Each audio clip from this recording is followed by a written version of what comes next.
and hadn't healed, but just continued to move forward, because that's the way African Americans did it.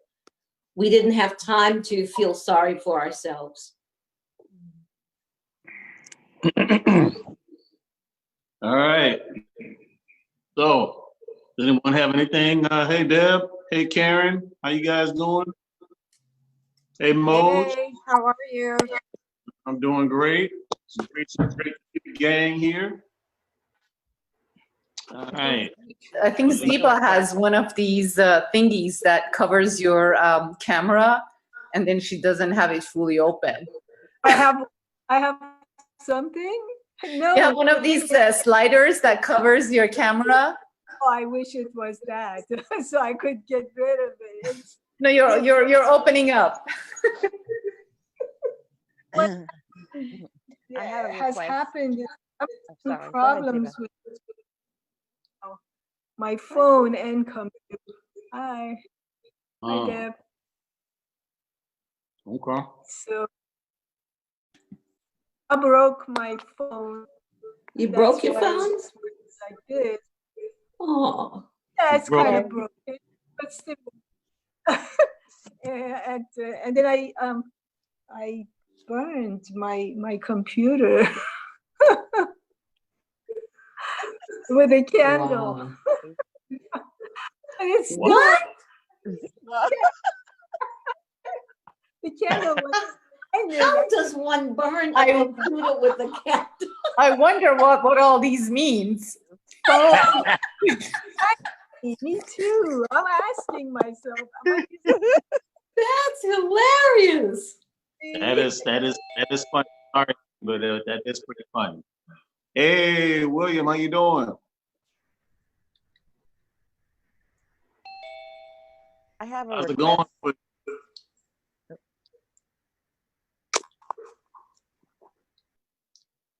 Yeah, we have someone new that just joined us. Oh. Shira's been here before. Yes. Shira's been here before. Oh, Shira's been here before. Wow, I'm sorry. Sorry, Shira. Is Selwyn here yet? Hello. Selwyn is probably joining us on Facebook Live. I can't really interact while I'm interacting here, but past day she was on Facebook Live. Just watching. I have a special request. Huh? I have a special request. Yes. I would like for you guys to please say a prayer for me and my mom. My mom fell and bruised her right hip and leg about 2 weeks ago, chasing down fried shrimp. That's a woman after my own heart. Oh, it gets better. And so she spent a week in the hospital, and then now she's in a rehabilitation transition center. And the nurse just called me to tell me they found her on the floor on her right side. Oh my gosh. She fell because she's insistent on getting better so she can go home. And get her fried shrimp? And she's not going to have any more fried shrimp. Because when she fell trying to get the fried shrimp, her friends took her fried shrimp home and ate it. You have to buy your mother some more fried shrimp. Now, come on, girl. You need to pray for me so I don't break into that place and like, lady, sit down. No, you got to give her fried shrimp. Anybody who loves fried shrimp that much, come on now, get us some more fried shrimp, okay? Give us her address. We'll send her some. We'll send her fried shrimp. She Thank has you. never had fried shrimp. So that's even more important. I'm a junkie for fried shrimp. My brother and I are just like, oh my God. Somebody has told her how good fried shrimp are. It wasn't me, however. It wasn't me. Okay. Okay. Just so it's a good thing she didn't talk to me, because she'd been crawling to get the fried shrimp. What's your mom's name, Deb? Millicent. Millicent. Okay. All right. So who would like to lead us in prayer? Do we have any takers? Does anyone in prayer so we can begin? Okay, Mom, I guess by default, I actually have a prayer from my group that we get together. One of the ladies have put it together and we kind of add to it. And I just thought it would be cool to share it with you guys. Sure. Can So I do have it. like, let me have 15 seconds. Let me grab it. Okay. All right, so yeah, we'll have some small talk for 15 more seconds.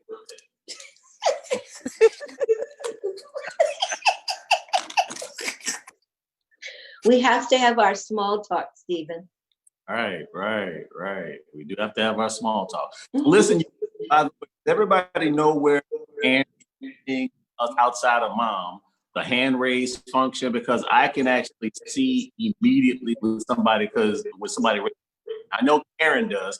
Feel good at that, and every time Karen raises her hand, I see, but don't look at the computer, so it's kind of difficult for me to see when somebody is really trying to get my attention. I'm looking at, I have it from a camera, and I have it from my iPhone, so I'm actually looking at it on my iPhone. So where's the hand raise?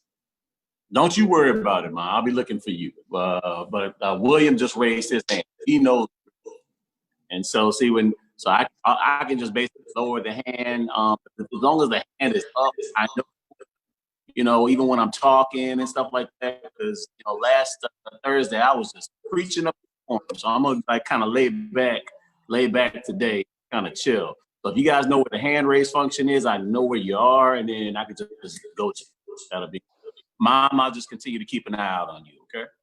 Okay. All right. So, Mose, share with us, please. Yes. So this is a prayer that is utilizing the teachings from the Course in Miracles, Ho'oponopono prayer, and the I Am discourses. So here you go. We start with forgiveness is on the same side of the fence as love.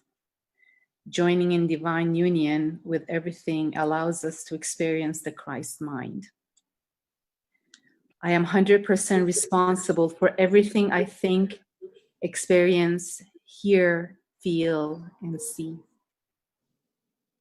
I call forth the Christ in me. I call forth in Christ in you, along with the Christ in everyone and everything involved in whatever situation I am experiencing in any way. I call forth Jesus the Christ as we all join together in divine union oneness.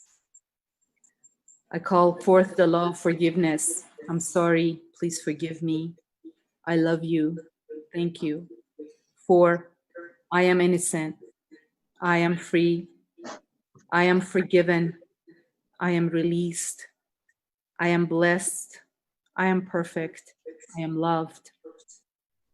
You are innocent, you are free, you are all forgiven, you are all released, you are all blessed, you are perfect, you are all loved. For I am as God created me, and you all as God created you. Thank you, God, for our pure minds and pure thoughts and our pure hearts joined in harmony and balance, peace, love, and truth, flowing with life's force in the center of poise, following in accordance with God's plan and God's will. I release this all to you, and so it is. Amen. Amen. Amen. Amen. Thank you. Thank you.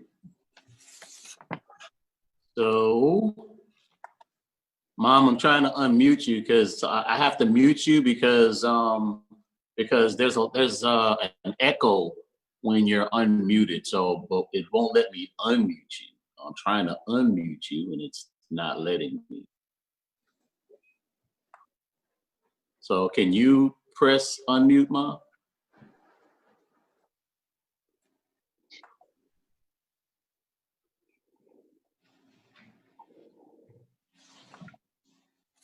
Unmute audio. I've been unmuting. Just give me a minute. I got it. Okay. All right. I just pushed on me.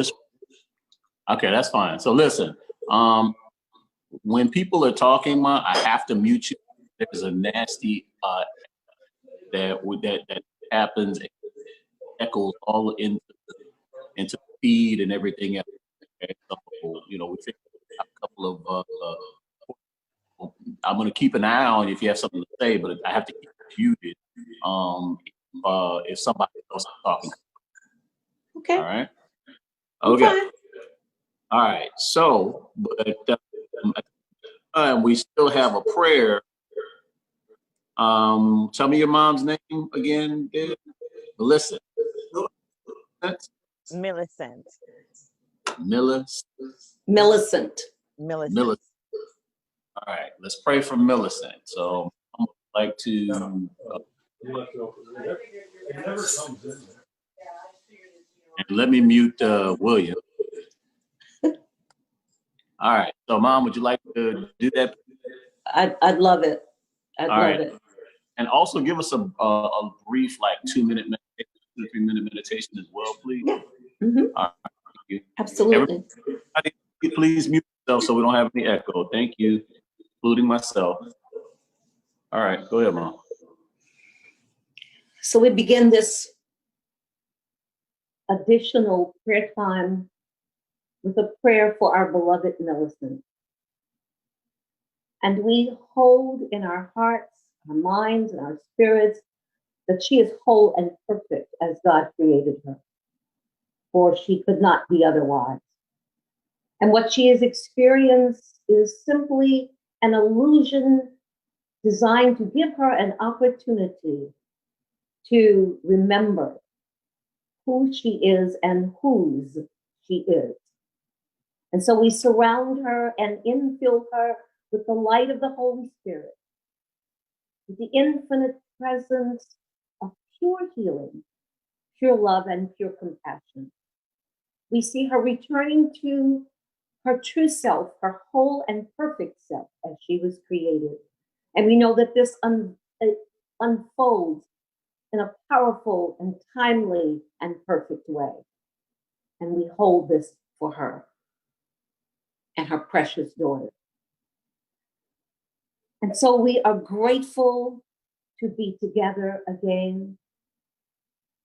Our minds and hearts are filled with excitement as we begin to move toward this journey with each other each week.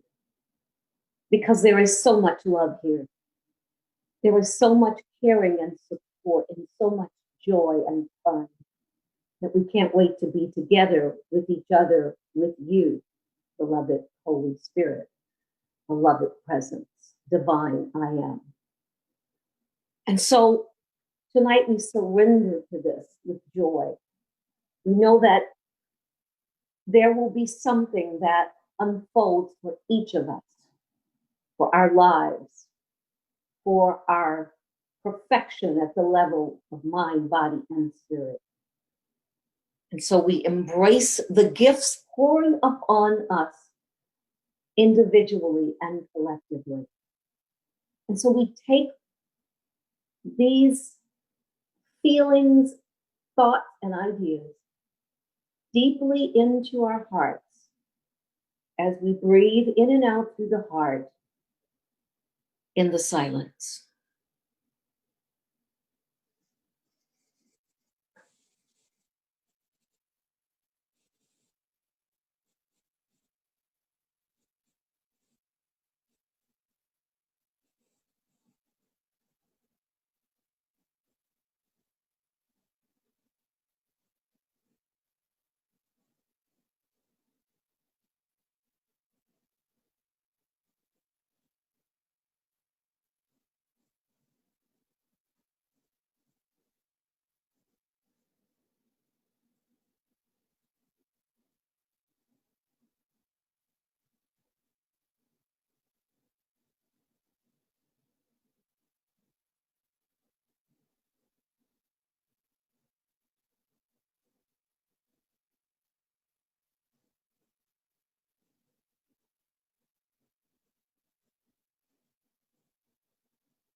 And so we surrender, Holy Spirit,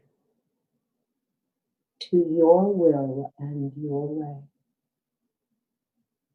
That we might be more of thee, more of thee, more of thee, until we are all of thee, all of thee, all of thee. And there is no thing left of the human in us. So we affirm, I am here only to be truly helpful.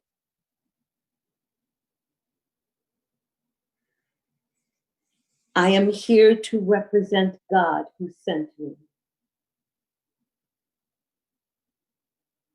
I do not have to worry about what to say or what to do,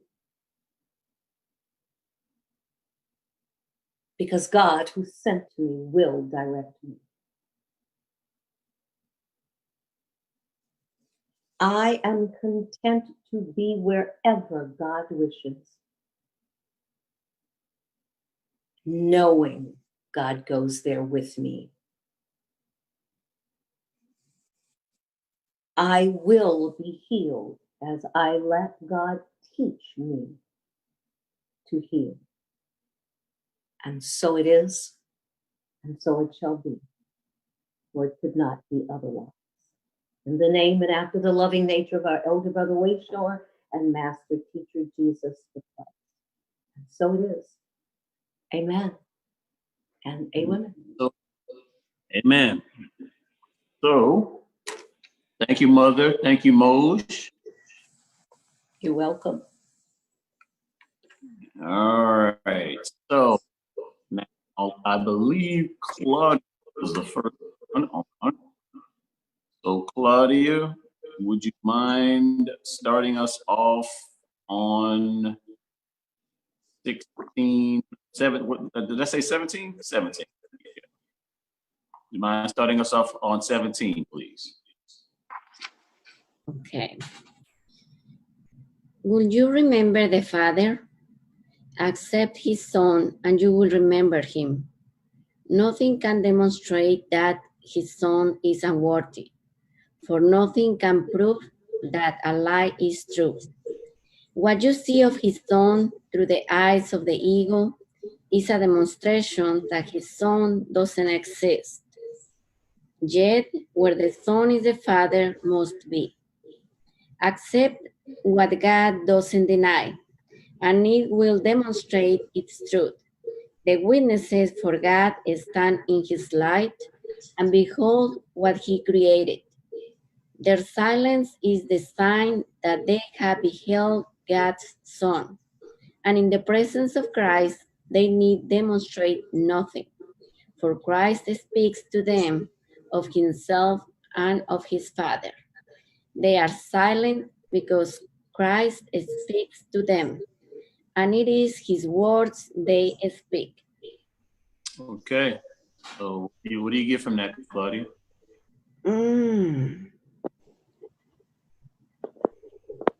Well, I see like how easy is like to forget about the Father when we see the Son, So, and how easy will be we remember that we all are the Son of God, to see always light and love in any situations and in everybody. So yeah, I mean, God sees just perfection in us. That's what it comes to me. Mm-hmm. Absolutely. And what part of us, if you mind?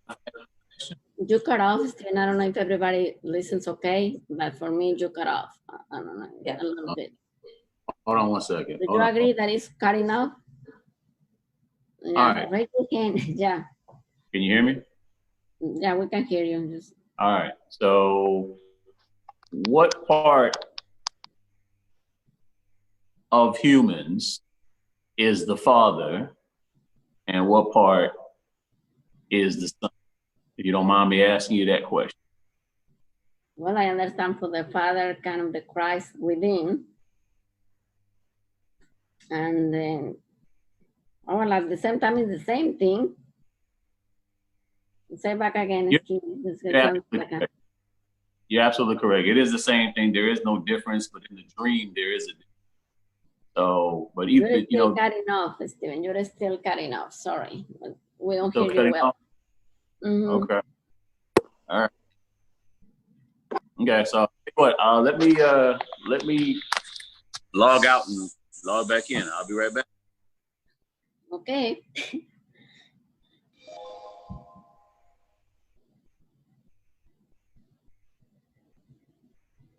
The teacher is not here. We can go.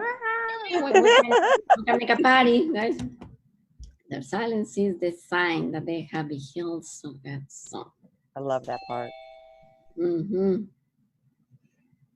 Demonstrate nothing. I like that too. Like they need demonstrate nothing. Can you hear me?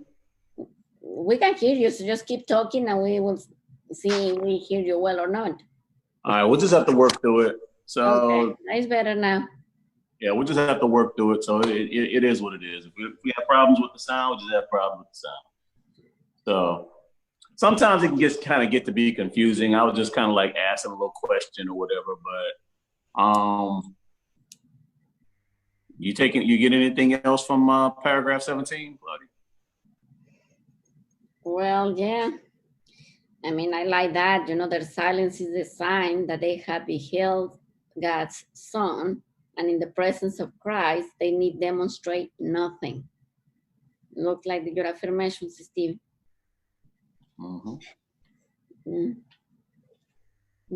else? No, that's it. All right, going on to the group. And if you guys know how to raise your hand, that's fine. If you don't know how to raise your hand, I'll still try to catch you. And Claudia, kind of try to, help me. Help with that, yeah. Yeah, help me out here. So anybody have any interpretations or questions or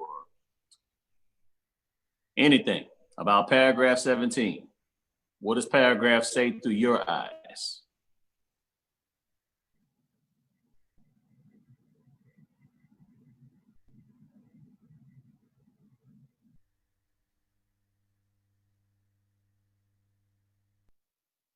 Okay, Zeba, yes.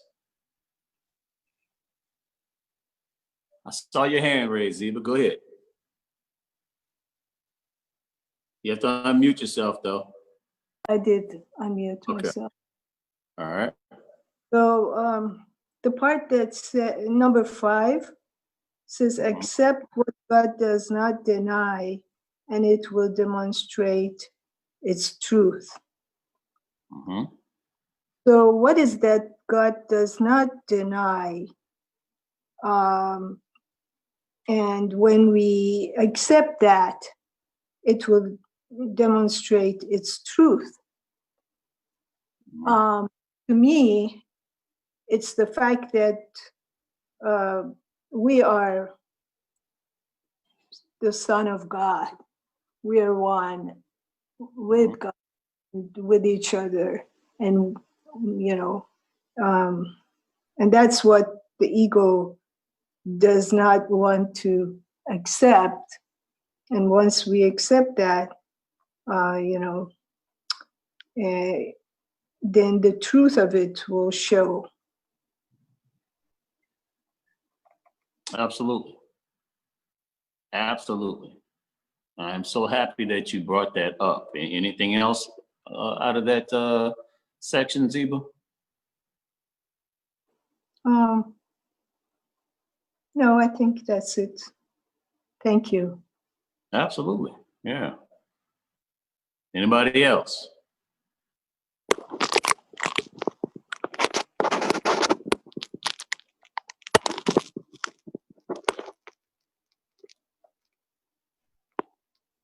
Anybody else? I'm looking over at you, Mom. Did you? Okay, you want to say something? Okay, I'm about to unmute you. Okay, come on. I clicked unmute on my end. You got to click unmute on your end. It's like a joint cooperation here. All right. There we go. Am I undone? Okay. Now doing it. We're doing it. Okay, go ahead. So has anybody thought about why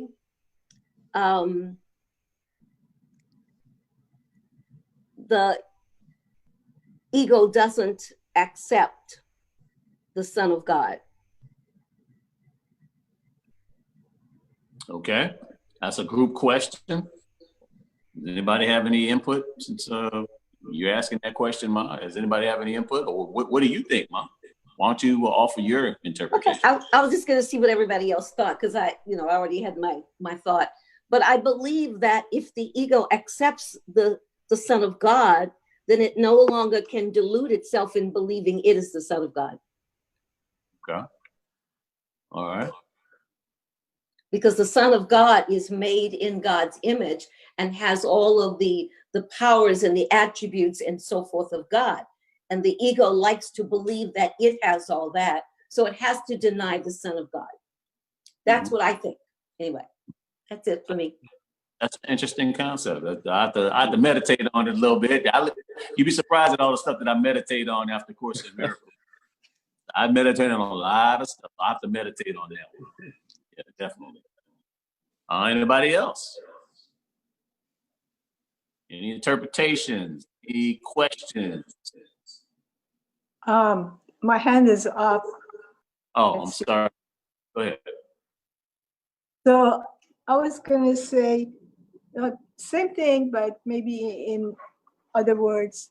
The ego wants to show to us that he is our Father. That the ego is the Father, not the God. Not God is the Father. So maybe that's also, an answer to that question. All right. I am going to talk a little bit about the acceptance part, which is why I was happy that you brought it up, Ziba. The ego, and so see, we come through, we there's different times when we come through dynamics of our ego and when we come through dynamic of our Christness. When we're coming through, and in my opinion, study groups are to help teach us where we're coming from, what we're identifying with different things. So I'll give you guys an example. If I have an idea about something, okay, I have an idea, and this idea is the truth. It is just the truth, and everybody needs to hear about it. And so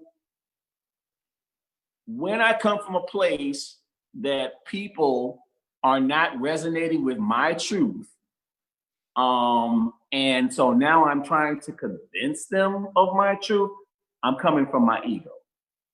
That's when I'm coming from my ego. Okay, when because the ego seeks allies. It seeks allies. Okay, so for example, I could have an idea as far as about a political idea, something like that. And so maybe I want to, when I'm coming from my ego, I want other people to identify with the same thing, no matter what it is. No matter what it is. I don't want this to get into politics, but I'm just saying no matter what it is. And so I'm trying to convince people of my point of view and things like that. That's when I'm coming from my ego. Okay. Or when I feel like I have to defend my position on something. Okay, so I'm just saying all these little things so that so that we can at some point say, I've done that. Here's a time when I've done that. And so to help you understand when you are coming from your ego, and so that way you can just kind of think about it, if you want to, and then maybe make another choice. Because it's extremely frustrating when you are attempting to force your point of view on people. That's a job in and to itself. When you're trying to convince people of stuff, that is a job in and to itself. I'm gonna tell you right now, you will wear yourself out trying to get people to see things your way. And so that's why it talks about acceptance. And so where Ziba was saying, accept what God does not deny, and it will demonstrate its truth. God doesn't deny anything. God accepts all. God accepts all of his children exactly as they are, with all the whatever kind of, what the ego wants to say as a flaw, and what the ego wants to put negative judgments on. God or spirit accepts all. Okay. So that's kind of where, and so when you're at that point, and we're not talking about accepting an idea, because I remember like we were talking about this last course. We're not talking about guys accepting an idea. We're talking about accepting people. We're talking about accepting people as they are. We're not saying that you have to agree with the idea. Okay. So what I mean by that is, let's say there's somebody who doesn't like me for the way I look. Okay. So they don't like me for the way I look. So maybe they are racist or something like that. Racism is an idea. Okay. So it's an idea that I don't agree with.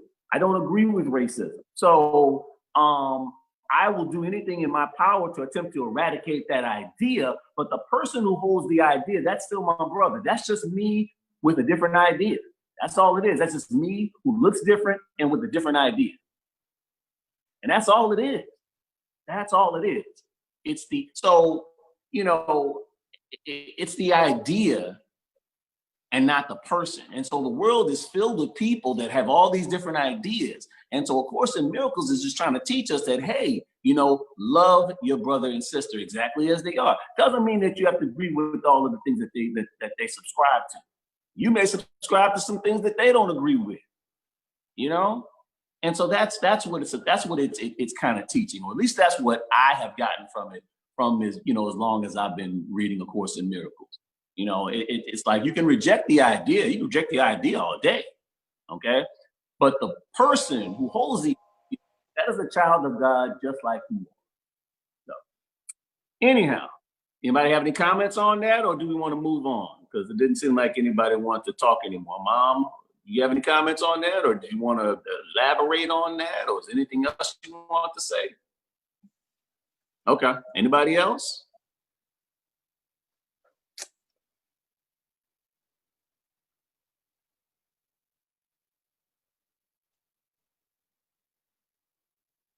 Nobody. Okay. So everybody's ready to move on, huh? All right. Okay. So let's see. Claudia. Is Claudia on here? I don't even see Claudia. I'm here. Okay. Who was on next? Ziva. Ziva, do you mind paragraph 18? I would like to pass, since I've been talking all the time. Okay. All right. Mosh was next. Okay, Mose, would you mind reading paragraph 18? Of course not. I will read. All right. Every brother you meet becomes a witness for Christ or for the ego, depending on what you perceived in him. Everyone convinces you of what you want to perceive and of the reality of the kingdom you have chosen for your vigilance. Everything you perceive is a witness to the thought system you want to be true. Every brother has the power to release you if you choose to be free. You cannot accept false witness of him unless you have evoked false witnesses against him. If he speaks not of Christ to you, you speak not of Christ to him. You hear but your own voice, and if Christ speaks through you, you will hear him. Okay. All right. That's some deep stuff, Mose. So what do you think about that? So I think about this is that we are 100% responsible for everything we see, we think, we feel, we hear, and we experience. So as we so that basically is however we perceive is how we're going to show up.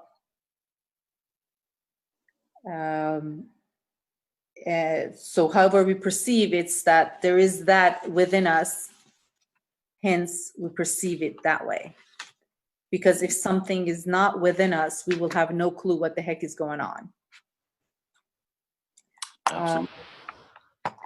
And then the part that says that, the last part that says you hear but your own voice, and if Christ speaks through you, you will hear him.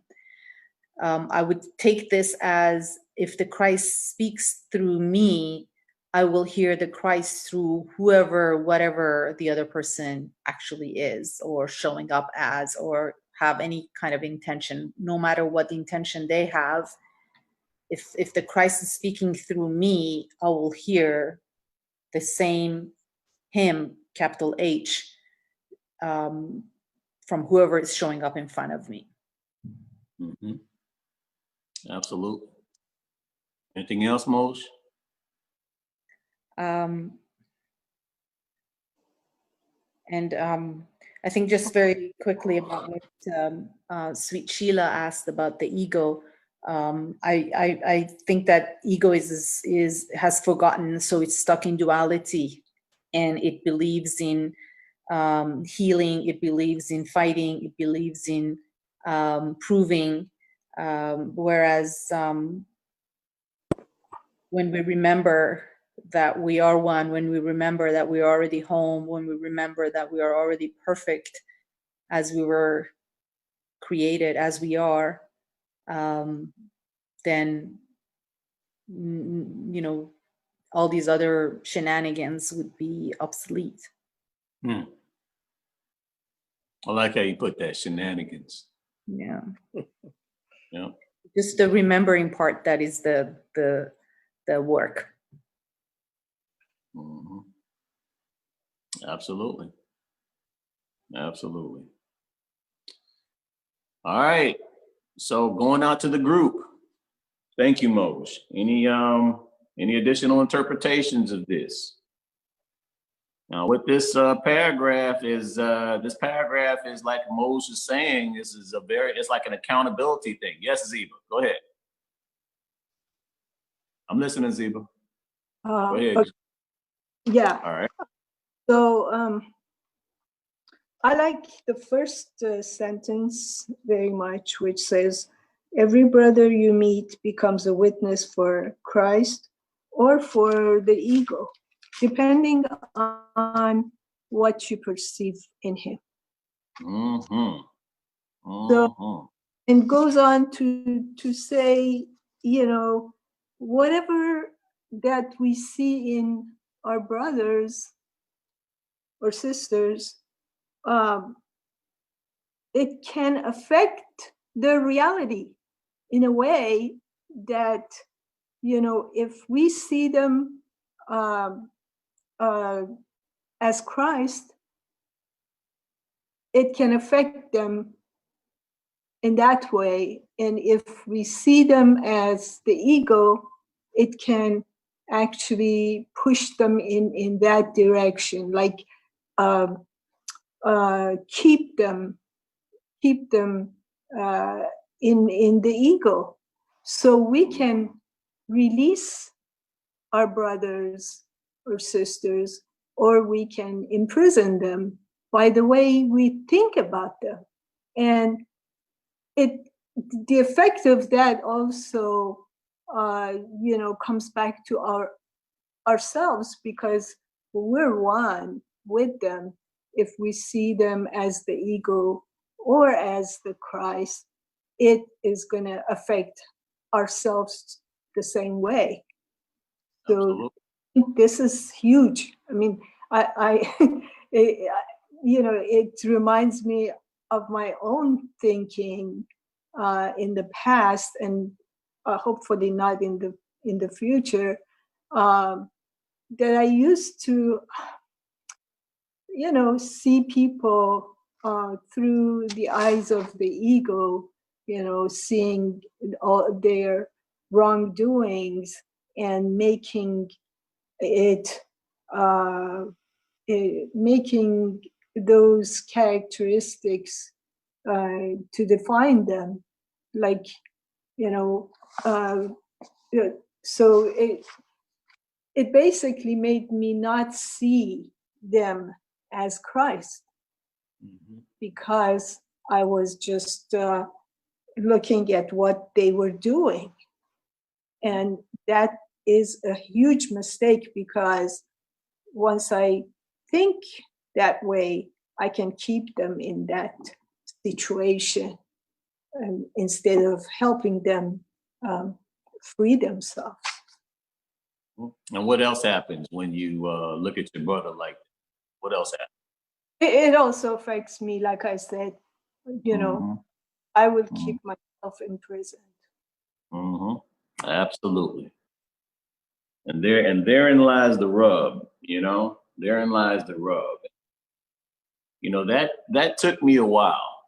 You know, I'll be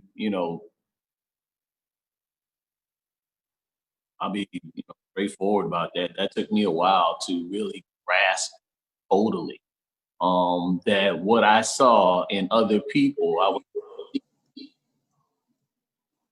in me. That's for many, I know it was for me pill to swallow. You know, it forces you to be a kid, you know, and so accountable for your thoughts, or the way you think of people. So we have to be mindful of the way we think of people and the way we see them. We have to be mindful because we can put ourselves through the same experience, sister experience. Next thing you know, we're putting ourselves in experience, and it was of our own making. So when it is where people pointing it out, or maybe it was Moj also, where it says I'm hearing my own voice or something like that. You hear but your own voice. 7, you hear but your own voice. If Christ speaks through you, you will, but you only hear your own voice. So when you're perceiving that someone's telling you something, that was a difficult one. We cannot hear you well, Stephen. You're breaking up. It's breaking up, and you cannot hear it. We cannot hear you well. By the way, also your mom wants to talk. Okay. All right.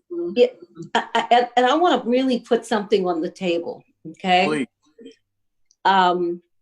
So we're seeing more and more and more people turn against Donald Trump. However, what I want everybody to understand is the more we continue to refuse to see Donald Trump as our brother, the more Donald Trump is going to behave the way he is. We kind of become the jailer, and the jailer's in prison just as much as the person that's in prison, you know. Exactly. The jailer doesn't leave the prison either. Yeah. Exactly. We have got to open ourselves up to accept that he is our brother. Right. Seriously, everybody. I agree. I agree. I don't like what he does, but that's different. It's not I him. love him. Yeah. And my son will tell you, even before he was elected, I don't like what he does. Right. But I have continued to love him, because all we do by talking against him and so forth is strengthen his resolve to stay right where he is and continue to do what he is doing. So our thoughts are powerful. Our thoughts are so powerful. Yeah. People have said tonight, I mean, it's your thinking, not words. Even in prayer, God doesn't hear words. He hears thoughts and feelings, but not words. The old poem, words, my father used to say, scare birds. Yeah. That was the ending of a poem, but I thought it was appropriate. All right. Well, Yeah, I believe we created Donald Trump. You all know that, right? Oh, yeah. Oh, okay. Just I want to agree. make sure everybody knows that. Guys, All right. Mosh is waiting. So Mosh is Okay, waiting. I'm done. Please raise your hand when you want to talk. All right. Go ahead, Mosh. I mean, Okay, so I just wanted to mention a couple things. One was about that when we don't forgive someone because they're not behaving the way we want them to behave, we are actually becoming their prisoners. We're becoming at their, we are going to feel good or bad, depends on how they yank our chain. So that's like a conditional forgiveness. Like, if you don't do what I would like you to do, then I'm not going to forgive you. Whereas instead of we think that we're slaving them, otherwise we're not going to show up for them. Whereas they're enslaving us because they can just show up and then don't show up and then show up and then don't show up. Exactly. So it's like a game we end up playing, which we're actually the ones who are putting ourselves in trouble rather than being the winner of the situation. And then the other thing it reminded me is Dr. Lin, who is one of the main teachers of the Ho'oponopono prayers. He basically, I don't exactly remember what he says, but he basically says, like, this is a one-man show. Like, we create the thoughts, we think the thoughts, we create the thoughts, we give them the story, the meaning, and then we say, oh, this is how it is. So it's basically, if we like something or if we don't like something, it's all again goes back to our own responsibility, that the thoughts are ours, the meanings are ours, and what we give them. I think last time we talked about this, that I could turn blue and say a color is blue, and my dad would say, no, it's green. I mean, even as clear as that fact. So just that I wanted to remind myself of that. Absolutely. Absolutely. All truth is subjective, is basically what you're saying. You're absolutely correct, Mose. All truth is subjective. Even something that people, so that, you would think that, is not subjective, it's still subjective. It's all subjective. So that's why, and again, Course in Miracles is trying to teach us how to harmonize our relationship with each other. When we get behind our ideas and we raise the idea to where it's more important than the person, come on now. An idea is more important than the person, so, okay, so we can talk about Donald Trump, but there's a whole bunch of people I can talk about that I don't agree with how, what they subscribe to, but it's not more important than them. And see, the only reason why I'm thinking that it's more important than them is because I'm not thinking that they're really like me, because I have all these things that are showing me different, like they don't look like me, and they don't, then maybe they're not the same color as me or something like that, and so I have all of this evidence that shows me that they're not me, so I can sit up here and pile all kind of stuff on them. And they do this and they do that and da da da da da da, and I don't, you're a horrible person. Da, da, da, da, da, da, da, da, and so it's just trying to teach us how to harmonize our relationships, because again, this is you. So if it really was you that just had different, okay, so imagine you have a twin. And I don't know about you, but I have some twins in my family, and they are nothing alike, okay? But they are nothing alike. But at the same time that they know that that's their brother or that's their sister, they will share the same womb together. And let me tell you something, if it all comes down to it, they are there for each other. Even when they may disagree about certain things, there's still a bond that they have, okay? But they have a reminder. Why? Because they look just like each other, or maybe because they're, family or something like that. They have a reminder. And so, A Course in Miracles is trying to teach us the same reminders to have, that, This is our, you know, our brother in spirit. This is really you. This is just you that was just born into a different circumstance. That's all it was. Somebody has I believe it's Sharia. She has a question. Yes, Sharia. Hello. Hey. Hello. How is everyone? Doing great. Now that you're here. So I had a question, but then it kind of turned into a thought because of something that Moj was reading in the passage. And I'm not real familiar with the Course in Miracles, so I don't have the book or anything like that. I'm just kind of tuning and listening in. Sure. But like when she gave her interpretation of that last passage that she read about how we're 100% accountable for whatever, you know, happens to us or something like that. And I don't know, I guess I feel some kind of way about that because I feel like I'm not accountable or responsible for, like Stephen, you mentioned earlier about racist ideology or, you know, white supremacy ideology. And I don't feel responsible for that. That's not my fault. I don't subscribe to that type of ideology. I wasn't raised that way. Mm-hmm. And so it's not my fault that somebody may not like me simply because of the color of my skin. That's clearly exclusively to me their problem because I was not raised that way. My parents did not. My parents raised me in love. There was never any talk of those other people and those other people are this or that, never any type of talk. I had friends of all colors and races. So, you know, throughout my childhood. So I don't know if I agree with that so much because a lot has been done to people who look like me and to say, oh, well, we're responsible for it. We're accountable for it. No, I don't subscribe to that. So sorry. I just want to add that.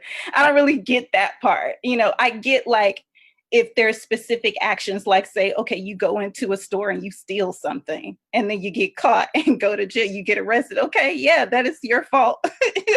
You're responsible for yourself. But for like years of enslavement and lynching people and burning people on crosses and raping and pillaging, sorry, I don't subscribe to that. That's none of my fault or my people's fault. I feel that's how I feel. But. Right. I apologize that I gave you that impression that you are somehow responsible for atrocities. What this is more dealing with as far as your thoughts and things like that, and things are a reflection of your thoughts. This is not about saying that you're responsible or that you are, for example, like where you're presenting to me, like you're thinking that I'm saying you're to blame for 400 years of oppression or something like that. That's not what I said at all. So I apologize if I failed to explain that. I believe Moj has a question, and then Moj has also. Moj wants to. I wanted to do the same thing. I wanted to apologize for misspeaking. What I've meant by what I said is that we are responsible for our own thoughts. We are not responsible for what everybody else is doing or how everybody else is showing up, but we're responsible for our own thoughts. And one of the things that I keep practicing is because I do get offended, I do get triggered, I do get upset. It's not like I don't. But the thing is, what I keep reminding myself is that everybody acts from their own level of consciousness. And more importantly, I perceive everybody from my own level of consciousness. I mean, that actually was something that came to me way later, but it is something that when people act in a certain way, I keep reminding myself, everybody is acting from their own level of consciousness. And then that makes it way easier for me to respond closer to who I am created as.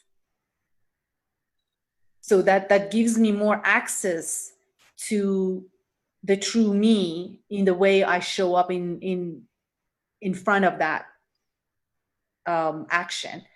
So it's not that I find myself or see myself responsible for what they did or what they acted, but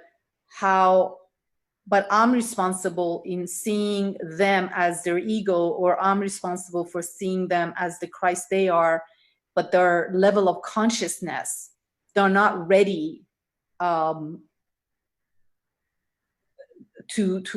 move to the next plane. And that's what we're here. That's the work that we're here to do. So it's not about that, we are at fault for anybody else's action, but it's our responsibility. And I think Ziba also mentioned that the way we show up, it also imprison people or free them to, it's like children. If my child did something wrong and I see her in that wrong space, it will just make them feel guilty, make them feel bad, and make them feel, and it would be easier for them to repeat that pattern. Whereas if I tell them that how divine they are and how loved they are and how I know that they would do the right thing next time, then they would rise up to that. So I think that's a way simpler example, but I apologize about coming across that way, Sharia, to say that you're responsible or I am responsible for the misbehavior or the actions that are the harsh actions that are going on in the world right now. But yeah, absolutely. Yeah, no problem. And like I said, I don't have A Course in Miracles. I'm not real too familiar with it, so I'm just, trying to listen in, and I'm coming in the middle, I guess. Y'all have been doing this for a while. Sorry. Your mom wants to talk, Stephen, and then Tina. Okay, but okay. All right. You're just responsible for what you perceive. That's what we're saying. You're responsible for what you perceive in other people. Perception comes from you. So how you perceive people, that's what you're responsible for. Now, who had a question? Who, Claudia? Your mom wanted to talk, so she needs to unmute, and then Ziva. And then Ziva? Okay, go ahead, Ma. You need to unmute, Sheila. There you are. Yeah, I just wanted to add to what you just said, Stephen. That scripture in the Bible, judge not lest ye also be judged, condemn not lest ye also be condemned. That's exactly what we're talking about right now. Yeah. It is one thing that not to subscribe to what they are doing and how they're being. It's another thing to judge them for it. And that's the piece, because you I'm sorry, I can remember your name, but you don't have a book. But Sharia, yeah. What it's saying is that we don't have to ascribe to what they're doing, but we also don't have the right to judge them, because when we judge, we are judging ourselves. That energy of judgment returns upon us and condemns us to a certain extent. So we look at it, we don't have to support them in it, but we refrain from judging. Because when we judge, we become a part of it, my beloved. When we judge, energetically, we become a part of it. So that's something that when you do get a book, you will begin to understand. But just please take that one for someone who's been studying Course in Miracles for many, many, many, many years, and unity and everything. When you judge, you are participating in it. So that's all I want to share with you. So just, you don't have to support it. Just don't make a judgment about it, and it frees you from having any involvement whatsoever. All right. I'm done. And I believe Ziba has a question also. Yeah, go ahead, Ziba, and then we'll. Thank you. I just wanted to mention something that Eckhart Tolle once said about the environmental, pollution, the global warming. He said, global warming is the effect of our chattering mind. Mm. I mean, just think about it. Too much thinking, the nonsense of ego, going on, creates such chaos, in the collective, that can really create a situation like global warming in our life. If you believe in actually in what Eckhart Tolle is saying, that he's a great teacher, and it might be true. So, with regards to this, conversation, that's what I just wanted to add. Okay. All right. And we Thank had you. Debbie, and we had the break, but we had Debbie waiting. We can take a break. We can take a break, Debbie. Yes. Thank you. All right. So we're going to go ahead and take a break. And Deb, I'll come right back to you afterwards. And Okay. so restroom break, water break, snack break, any kind of break you want to call it. We'll be back in 8 minutes.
Okay.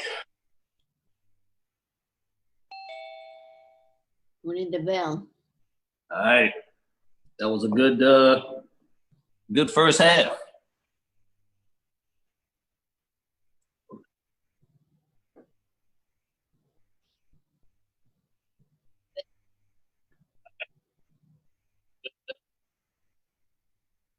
Okay. All right. Mom, Selwyn said to say, she said to say hello. I mean, because I told her that you said hi, and so she waved. She's on Facebook Live. She's watching right now. So you can tell her whatever you want to tell her. She can hear you. We don't hear you, You're- Sheila. you're- Can you turn me on? And then we are like in the You're radio. muted, You can send your greetings from from here. You need to unmute. You're muted. Hi, Selwyn. I love you. Mhm. All right. Okay. So do we have any? Yes, Debbie wants to comment something. Yes, Debbie. I have notes. All right. So I love what Shira just touched on. And I can totally feel that. And I love the clarifications from both Moj and Sheila. And it made me think of what we talked about in the other group that I'm cheating on y'all with the other night. Mm-hmm. And it's about perception versus knowledge. Mm-hmm. And when I think about people who have committed atrocities against other people, and I'm perceiving those atrocities, I know that my perception is based on an experience, and that perception can change. And that perception changes because I know that my brothers and sisters who are doing that are not in their right mind. They are in a state where the ego has convinced them that their perception of themselves is scored. And that creates in them this insanity. And then that insanity creates this insane world. Mm-hmm. And so it's kind of like, even though I'm aware from a perceptive point of view of what they're doing and how painful it is, I still see them as my brother in the perfect state that they are. Mm-hmm. Therefore, helping me not to fall into my egoic state of returning that same relationship with them. It's kind of like, in some interesting, strange way, I am saving my brother from himself when he's in that state, if I consistently, even though what I perceive is painful, know who he is. Mhm. The course is this really fascinating experience, really, because what it does, it like stretches the thinking. Yeah, it pulls it apart where you start to like really like, and you start to see it, and it changes your mind. Mhm. It's an experience. And I know so many people that have been studying it for years, and it has different effects over time, Mhm. you know, with people, but it definitely is a huge mind shift, you know. Absolutely. Yeah. So that was my notes. So, but thank you, Shira, because it just kind of like opened up my own personal awareness of my perceptions sometimes, and to stay in that space, you know, because it's so easy to fall into misperceptions, which misperceptions miscreate. Yep. And so she's probably never going to come back to one of our meetings ever again. He'll be No, back. please. He'll be back. William has a question. Okay, William. You know, I think of that line that says, nothing real can be threatened and nothing unreal exists. And it's very simple. I've, you know, in the past, I always thought of myself as being a body, and everybody else is a body, and everybody's different, and we're all competitive. And then I learned that we're all one, and that we're in these bodies, but the body will disintegrate and decay. I mean, it's very transient, and we're just in the body for a short time. Our body has been given us so that we can move around and make a difference in the world. But that's all the body's for, really. So that's quite a revelation for me over a course of time. And the other thing, you know, when you first get A Course in Miracles, you say this is a required course. That's what it says. What? A required course? Well, who's the author? Well, there's no author. You finally find out it's Jesus that's speaking. It's like, okay, it's about time you guys learn some truth here. And then it talks about, okay, look around the room. That chair, it's not real. You know, everything you're looking at, none of it is real. So that takes a while to get into the mind and so on too. And then it always came to me too, the idea, well, yeah, because when if you go in, you know, a powerful microscope can see that everything's made up of molecules that are moving all the time. They're always moving, and they just kind of congregate together to make objects, but they're really not real. It's just a bunch of molecules moving. Anyway, so yeah, so the Course in Miracles, people study it. And I want to say one other thing. We have an interim minister at our church. We're United Church of Christ. I don't know. And he said, I said, you know, I'm a student of the Course in Miracles. He said, oh, I read that. I said, you read it? I said, I keep reading it. I said, I can't quit reading it. I have to reread it and reread it. So I did put that idea into his head. But anyway, I won't say anything more. Thanks. All right. Well, thank you, William. Yep. Thank you. Anybody else have any questions? Claudia, you? Yes. Okay.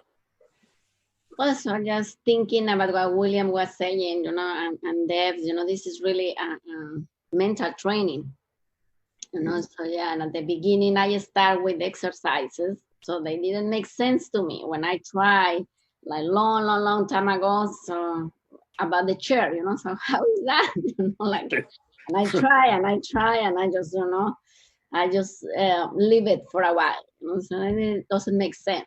So after a while, after some years, I start back again, and then I start seeing how my perception was changing without no really, you know, like focusing. I said, well, so that thing that was, you know, making me upset, or that was, or I was seeing it in another, you know, like kind of under another perception. Now I can see it like more lightly, right?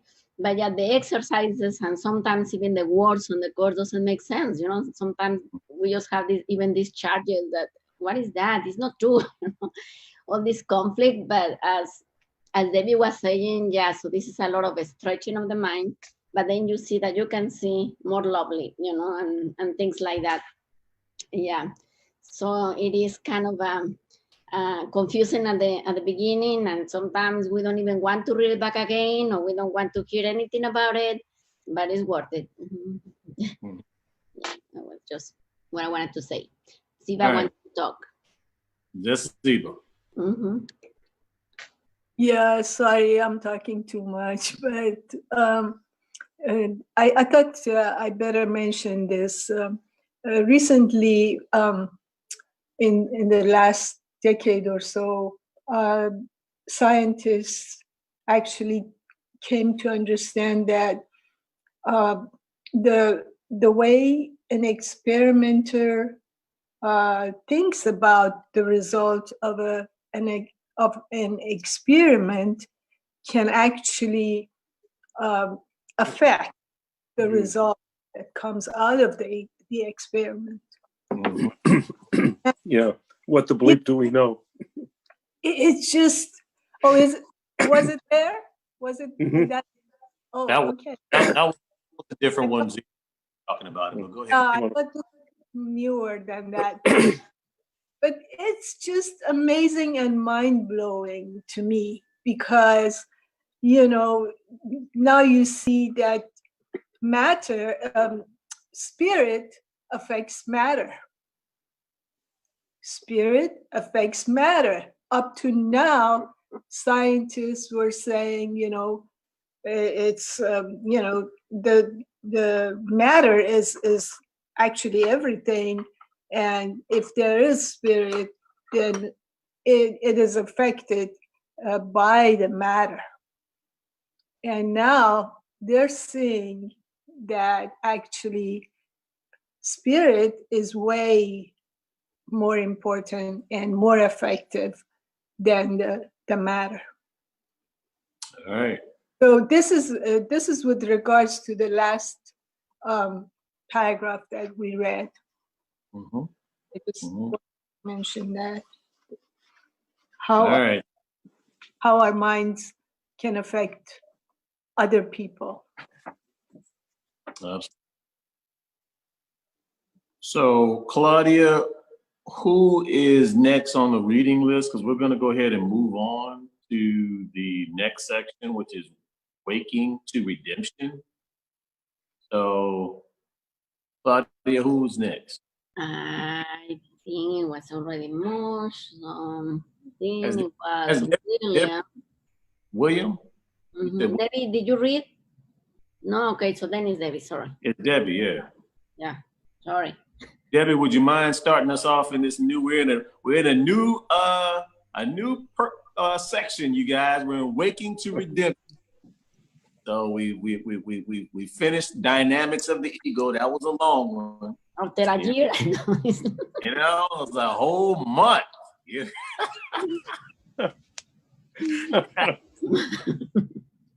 I was like, okay, let's get out of here. Let's go to Waking to Redemption, please. You know, Wake me to redemption, please. Waking to redemption. Take us away, Debbie. Okay. It is impossible not to believe what you see, but it is equally impossible to see what you do not believe. Perceptions are built up on the basis of experience, and experience leads to beliefs. It is not until beliefs are fixed that perceptions stabilize. In effect, then, what you believe, you do see. That is what I meant when I said, blessed are ye who have not seen and still believe, for those who believe in the resurrection will see it. The resurrection is the complete triumph over Christ, over ego, not by attack, but by transcendence. For Christ does rise above the ego and all its works and ascends to the Father and his kingdom. All right, Debbie, come on. What you think? What I was mentioning earlier about perception is built on the basis of experience. And that's what, and then we believe based on that experience, based on that perception. And I love, because I've actually read this whole section, and it gets really interesting. It talks about the resurrection here, and how the resurrection, how we look at it from a religious standpoint, all we might see is just, you know, Christ was resurrected and he went to heaven. But there's such another layer to it, because it was the overcoming of his own, of the ego, of not his ego, but the ego. And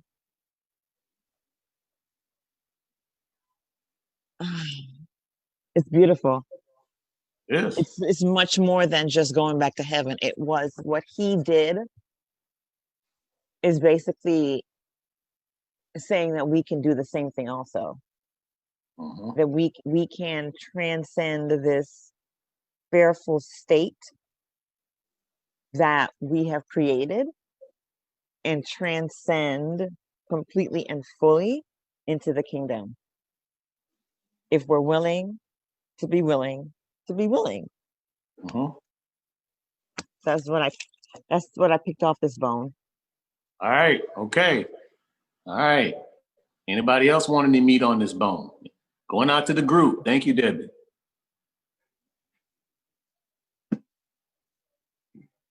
Did you raise your hand, Wood? Is that you?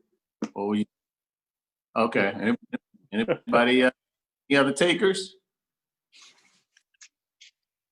Why you guys, are you raising your hand? My hand is raised. Okay, Ziba? yes, Ziba. Yeah. Okay, so just like Deb said, you know, we believe according to our experiences. However, it works the other way too. So first, we experience things and then start to make, you know, a belief system in our mind. And then we can see, you know, after that, we start seeing things according to those past experiences and the beliefs that have been built on them. Absolutely. And what is that called, Ziba? What is that called? Those past experiences and beliefs that I say all the time. What is that? Our assumptions. Okay. Our past assumptions. Absolutely. I didn't mean to cut you off, but I was just kind of going with you. Go ahead. Great. Yeah. So thank you for that. And just wanted, there's a story about maybe it's about Native Americans, but I'm not sure.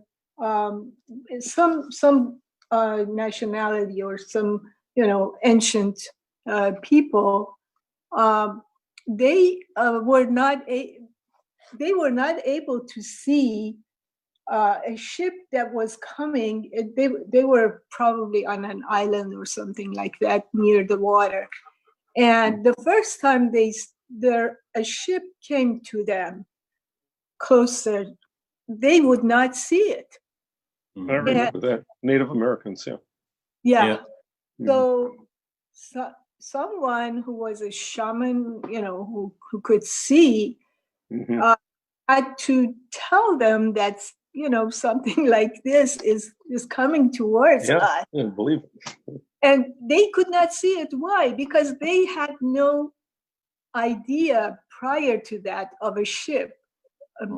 Because they hadn't seen, they had no experience having it, they were not able to see it.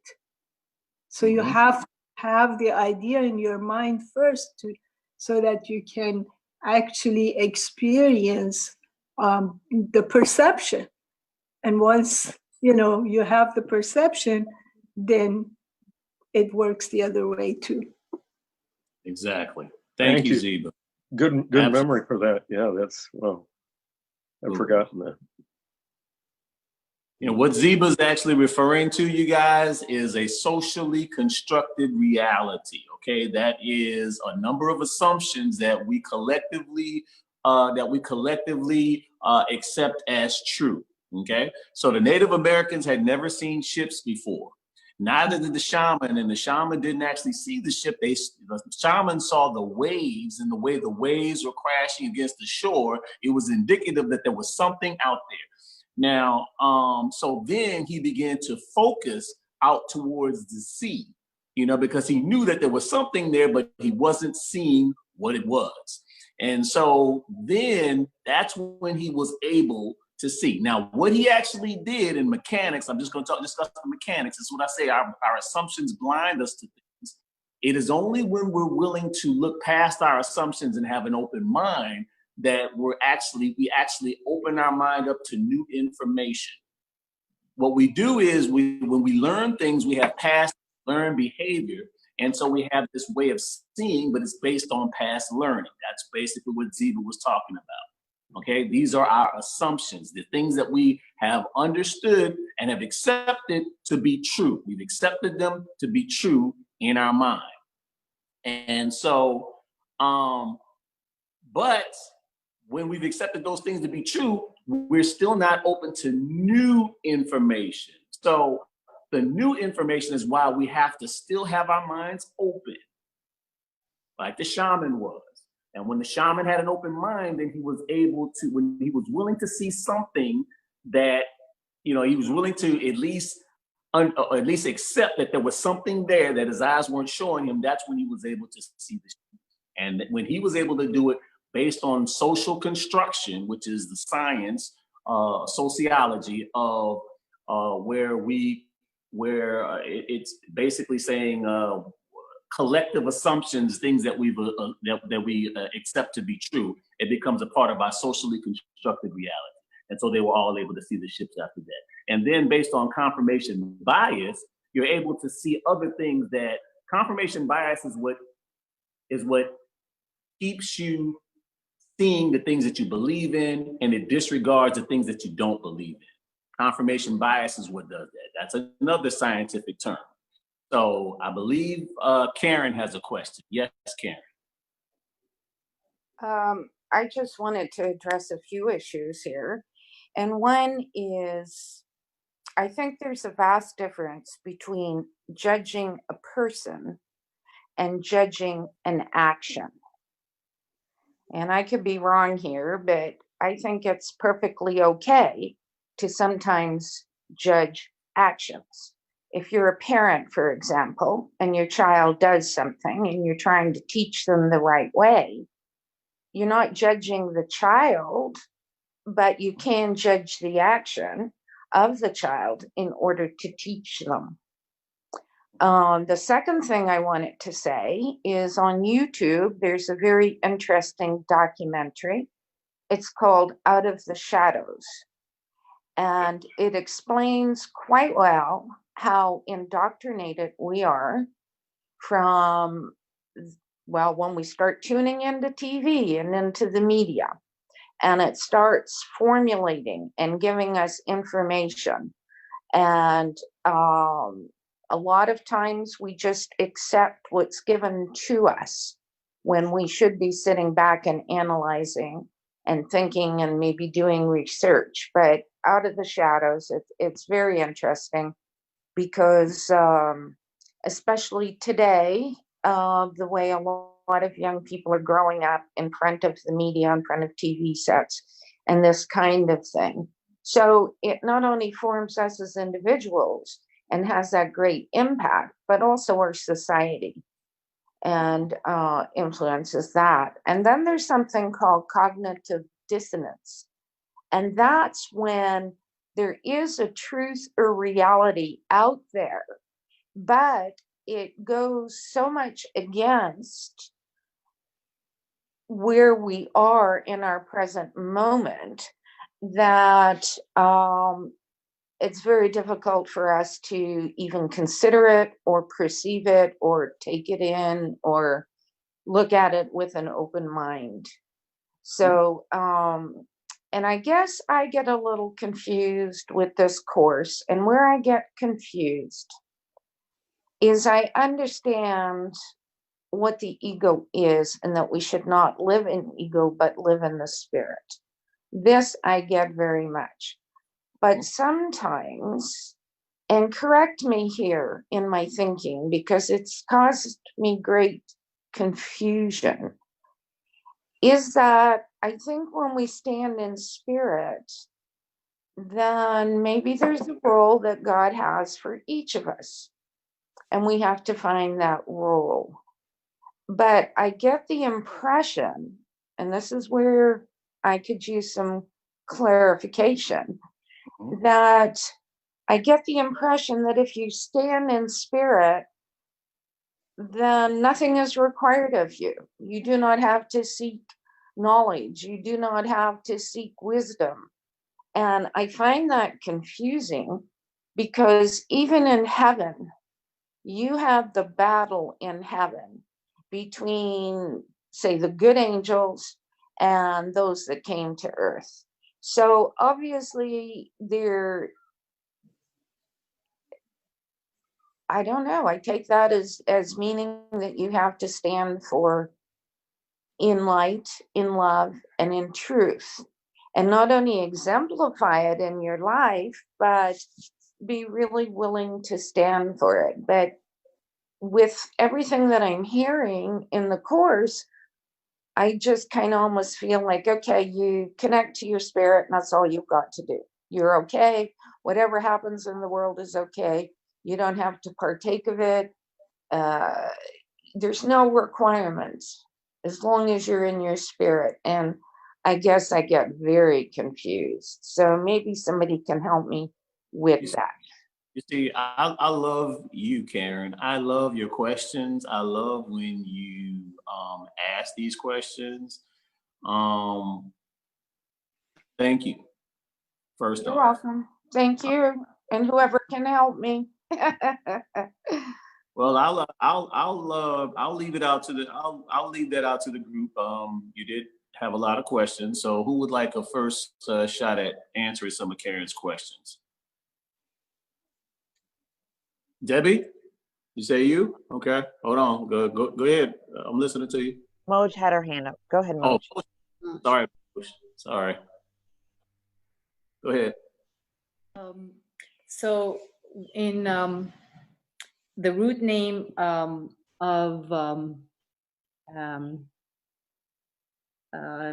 human in Farsi, or the root that is in Arabic, it's the forgetful. So which comes handy, because when things happen, it's good for us to be able to forget things as we move along in the world. It's helpful. It helps us with moving forward. Yet, no matter how enlightened we become, we forget. So I don't know, Karen, if that helps with the first part of what you were talking about, that when we become enlightened, then we get to do nothing, or we are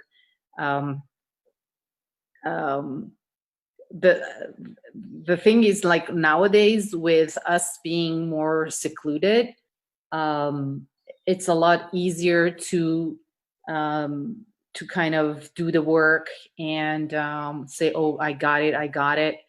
But as soon as something shows up that is not in alignment with what we wish in our lives, or like push those triggers, or a pain shows up, and that's when we that's when we get to practice what we have learned, and keep remembering. So I just wanted to say, as far as as long as we're on this plane, no matter how much we do the work, we will forget. And it's just like breathing. We can't say, oh, I already breathed this morning and I'm done. or I already showered yesterday, so I don't need to shower for the whole year or whatnot. It's just we keep getting cloaked, and if we do nothing, it's like a piece of furniture will get dusty. You can't just say, "Oh, I cleaned it." So we just need to keep polishing and cleaning and decloaking and practice and breathe. Great metaphor. Great metaphor. Thank you, Moj. And I believe, Debbie, you had something else to add? Go ahead. Unmute yourself, though. Deb. Yeah, it's taking me a while to like find a button. Takes some time. Mm-hmm. Yeah. All right. Karen, I can only share with you my experience because I heard you say that, you know, in the course, and I could be misparaphrasing, but when we live in spirit, you know, there's really nothing that we do. When I live in spirit, I am doing everything. This is what I feel. I'm doing everything as I am here to do, mainly because there's a part in the course that says you have not only been fully created, but you have also been created perfect, and there's no emptiness in you. And the only reasons why I would think that I'm not doing anything is because I'm separate from God, which the ego is what separates me from God. So when I step into the spirit, then I am exuding, expressing, radiating whatever God is, which is, in truth, my personal thought that that's what I'm here to do. You know, in my personal search of what is my purpose, I went through all these ramifications, up, down, left, right, about I'm supposed to be this thing and do this thing or be this person. And over time, I just came to the realization that all I have to do is be. And whatever place I am being, I aim to be a reflection of my Father. So just you know, that one thing that you said stuck out to me. I feel like you are doing exactly what you're supposed to be doing right now. Mm-hmm. Wherever you are doing exactly what you're supposed to do, and you're still a perfect child of God. Mm-hmm. Absolutely. I don't know if that helps or just made it worse, but that's just my personal experience. Thank you, Debbie. Thank you.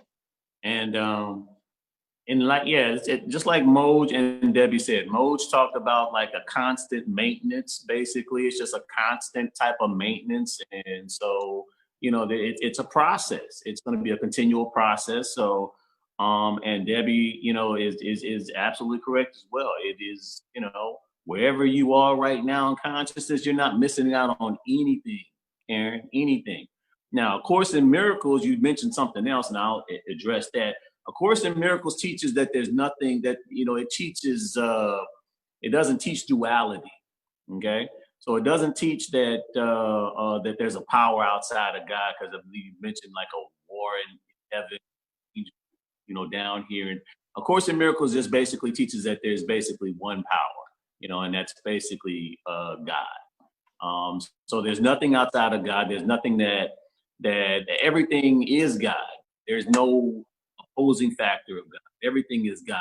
Everything, you know, we have a choice whether we want to walk in alignment or whether we want to serve self-interest. But even in our serving self-interest, it still doesn't operate, Karen, outside of God. So there's nothing that can operate outside of God. Things are still going to be moving forward, no matter, you know, if you want to say, okay, well, there's this bad guy over here and they're doing a bunch of different things and stuff like that, but there's still going to be light that's going to basically be stimulated and impact whatever darkness is coming, there's going to be light that's going to be coming as well. It's going to be lifting up society as a whole.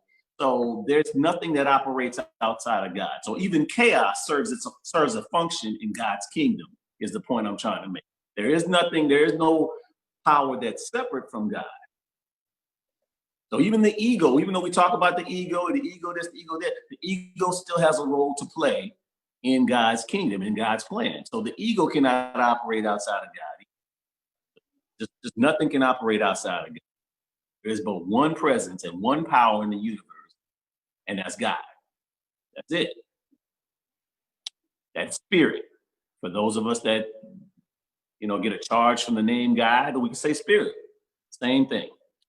If you get a charge from spirit, say love. Same thing. All right. So are we ready to move on, or do we want to talk about that paragraph anymore? Or did anybody have any additional questions or interpretation?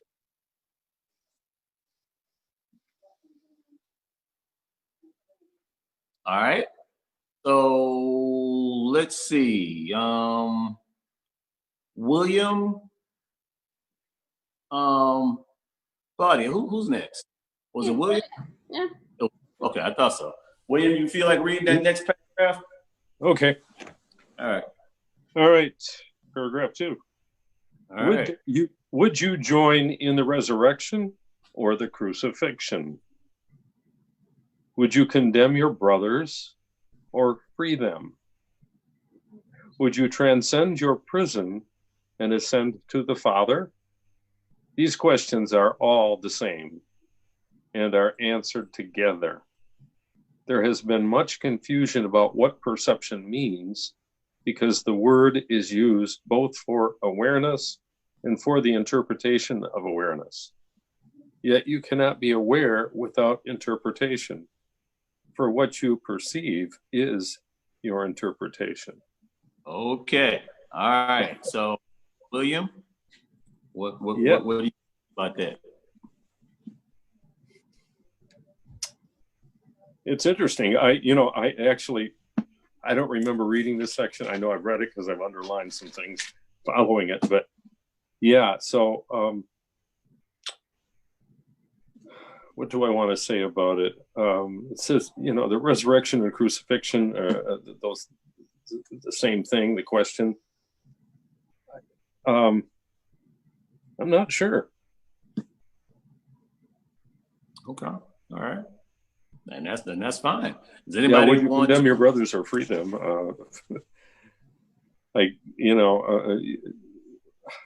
I often do both. I free them sometimes. I condemn them others. I crucify them sometimes. I resurrect them sometimes. Sometimes I transcend my prison and ascend to the Father. Other times I don't. It's a daily practice that, I would not want to crucify. I would want to resurrect, and I would want to free my brother because we're the same. We're all the same. And there's been much confusion. Yeah, that definitely, and it was spoken to tonight. Really, the interpretation.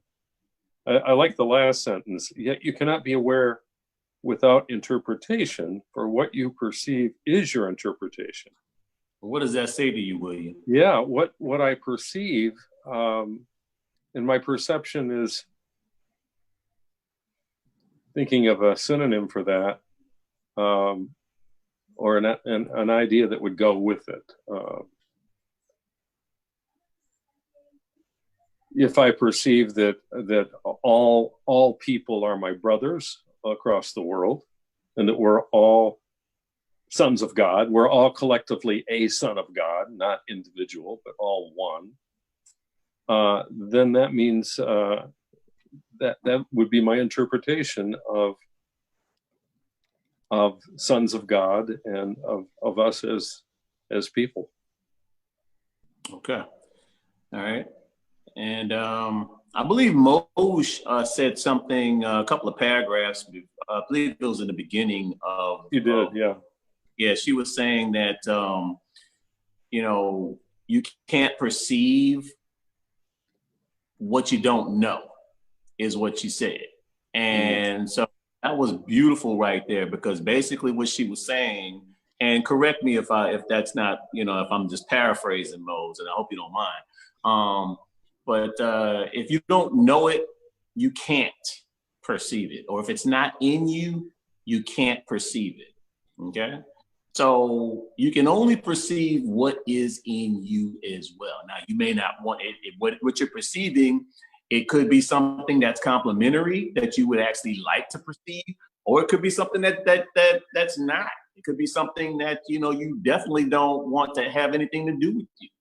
But what a course says is that if you perceive it, if you perceive the error, then on some basic level, there is something that's inherent with that thought. And that's just the best way, the softest way I can put it, without sounding like I'm pointing any fingers at anybody. I'd be happy to use myself as the example. So if I'm perceiving something in somebody else, chances are that same something is within me. I just don't want to acknowledge it, or else I really wouldn't be able to perceive it. To be honest with you, I really wouldn't be able to perceive it. That's just all there is to it. So, but some people don't want to hear that, and that does require some accountability. And so please don't be offended by anything that I'm saying. Again, I'm talking about me. If that's not your reality, I honor you. Whatever your truth is, whatever it is that you believe to be your truth, I honor it. I'm just basically discussing what my understanding of A Course in Miracles. I'm not here to try to teach anybody how to think or tell anybody how to think. That's not what I want to do. Yes, Deb. Yes, Deb. I have a question for the group. Okay. What happens when we begin to observe our perceptions? What do you mean? It changes. You can change it. Okay. Just a thought that popped into my head. When it's like you have a perception of something, but you're not even observing the thing that's creating the perception. You're observing the perception of what you're seeing. Yeah. I think then you have a choice. Sorry. I think you will have a choice then to continue on or shift it. I mean, at least you have a freedom of that choice. Yeah. It's also called metacognition, Deb, when you have the ability to look at your own thoughts and then correlate them to why you behave a certain way. When you come to that understanding of your own behavior, that's metacognition. Okay. And, some people call it being the observer, where you're just observing yourself without diving into the pool. So if you dive into the pool, well, then, okay, you're in there now. But if you're just basically looking at it and you're looking at that pool and things like that, and you're just observing what's going on without just diving in the pool, and now you're just basically swimming in it, you're swimming in the whole consciousness stream and stuff like that. Okay, so at that point, now you have some other lessons. But yes, if you're the observer, I guess that's like standing on the side of the pool, Debbie, without jumping in. So does anybody have any additional questions on paragraph 2?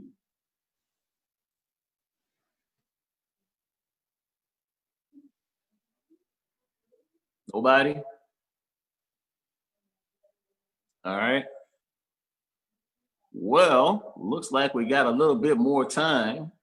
So I tell you what, let's see. Shira, I'm going to send you a link so that later on so that you can read it online. But who was next on here, Claudia? Dad. Who? Your dad is me here. Yeah, hey, Dad. Why don't you come read? Thank you, Stephen. Absolutely. This course is perfectly clear. If you do not see it clearly, it is because you are interpreting against it and therefore do not believe it. And since belief determines perception, you do not perceive what it means and therefore do not accept it.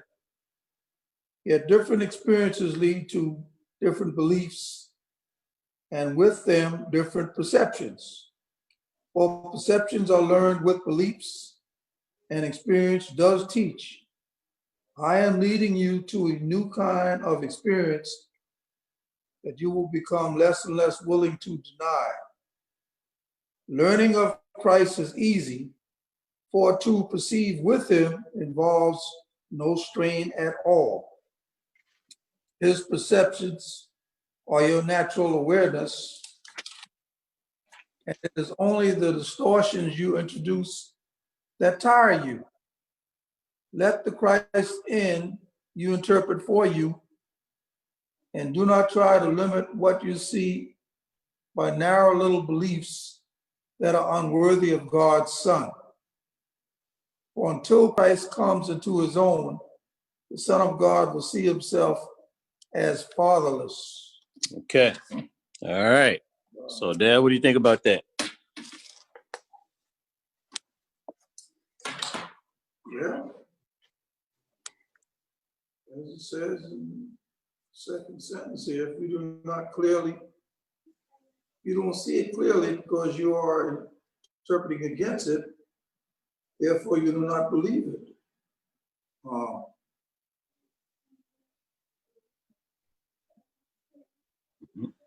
You have to first believe before you can perceive. It's true.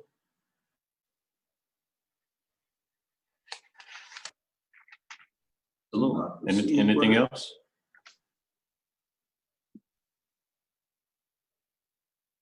Well, if you don't have a correct perception, you cannot accept it. That's true. Yeah. Well, thank you, Dad. Okay.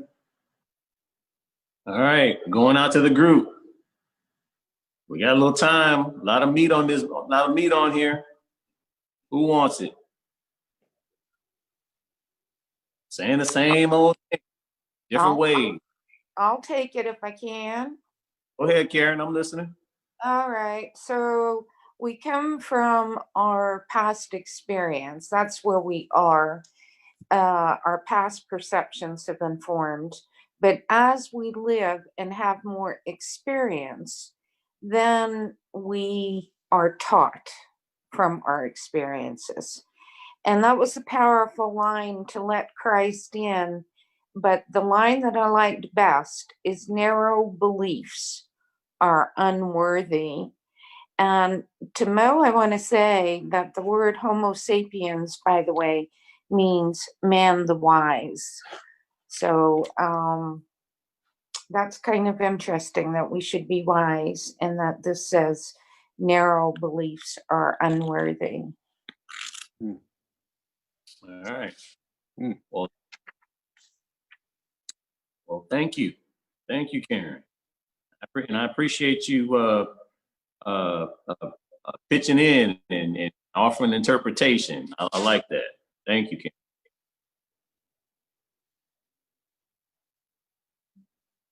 Somebody else is basically saying, the same thing in a different way, guys. I mean, same thing in different ways,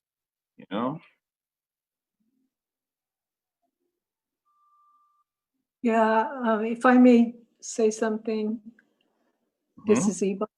I wanted to say, like you said, same thing, over and over again, talking about the fact that when we think from our ego, we just, that's the little mind and the unworthy thoughts that it's like we're trying to make something, to create something, but we only make something. But when we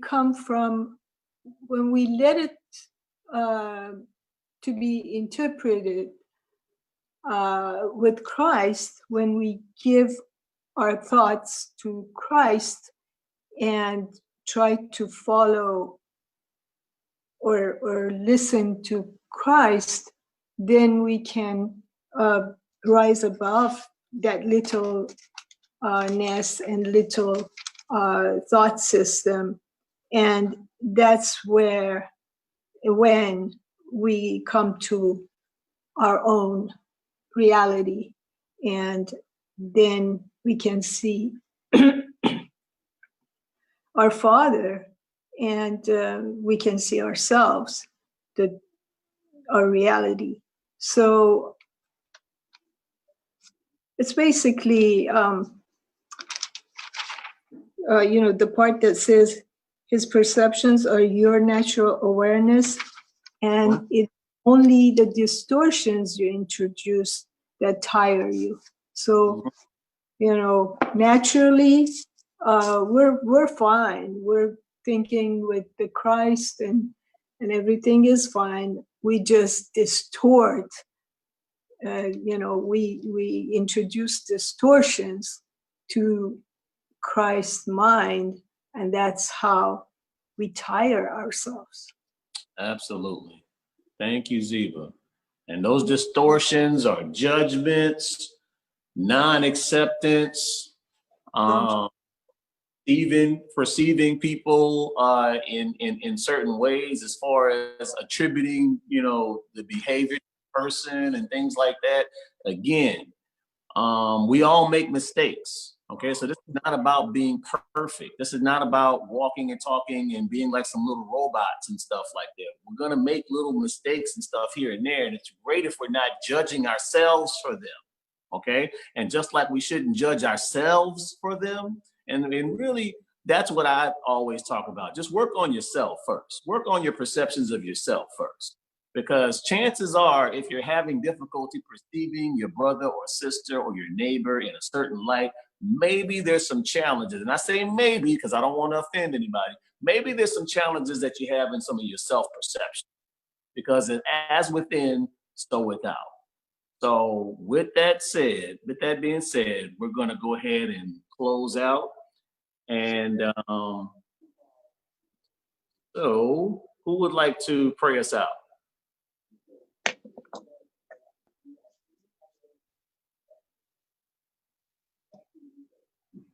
Mom, you want to pray us out?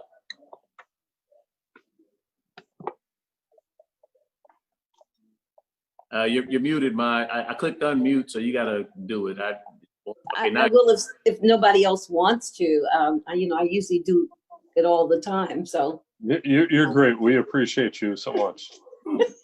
And I just got a bull that sings a little bit sometimes.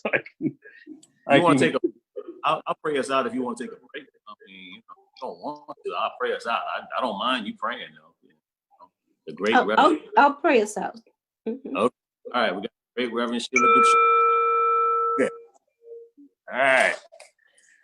Okay, let's go into that sacred sanctuary of the heart where we meet and greet the Lord of our being. And this is where we begin to make our farewells known, that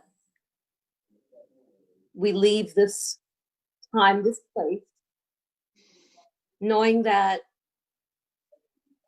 we have grown here, we have evolved, we have discovered, and we leave here different than we did when we arrived.